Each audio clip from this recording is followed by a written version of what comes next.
खूप व्हिडिओज बघून आणि त्या सर्व गोष्टी स्वतःवर ट्राय करून माझ्या एवढं लक्षात आले आहे की ऑइली स्किनला स्टीम देऊन ऑइलचं प्रमाण कमी करणं किंवा मुलतानी मिट्टी लावून ऑइल कंट्रोल करणं फक्त एवढं करून उपयोग नाही, तर त्यासाठी प्रॉपर स्किन केअर रुटीन आणि प्रोडक्ट यूज करणे इम्पॉर्टंट आहे. नमस्कार, मी ज्योत्स्ना राऊत. आज या व्हिडिओमध्ये मी तुम्हाला ऑइली स्किनसाठी कोणते प्रोडक्ट यूज केले पाहिजे हे सांगणार आहे. फेसला क्लीन करण्यासाठी क्लिन्झर हे तुम्ही सीटाफिल किंवा प्लमचे ग्रीन टी किंवा clean and clear face wash use करू शकतात.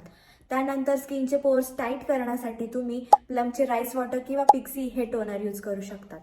स्किन ऑइली आहे त्यामुळे मॉइश्चरायझर लावायचं नाही असं नाही, तर तुम्ही ॲक्वा किंवा जेल बेसमध्ये मॉइश्चरायझर लावले पाहिजे. ते म्हणजे सीटाफिल किंवा सिरावीचे अल्ट्रालाइट जेल हे मॉइश्चरायझर तुम्ही यूज करू शकतात. त्यानंतर येते सनस्क्रीन हे ऑइल फ्री आणि नॉन कोमॅडोजेनिक यूज केले पाहिजे, जे म्हणजे डॉक्टर शेथ SPF50 किंवा ॲक्वालॉजिकचे ग्लोई SPF50 हे तुम्ही यूज करू शकतात. आता हे झाले डेली स्किन केअर रुटीन बाबत, पण तुम्ही वीकली 2 टाइम्स फेसला स्क्रबिंग आणि फेस मास्क किंवा क्ले मास्क यूज केले पाहिजे.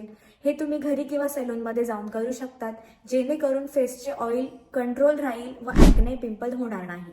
व्हिडिओ आवडला असेल तर लाईक करा, काही क्वेश्चन्स असतील तर कमेंट करून सांगा. ऑइली स्किन असलेल्या तुमच्या फ्रेंडला ही व्हिडिओ शेअर करा आणि अशा स्किन केअर टिप्ससाठी मला फॉलो करायला विसरू नका.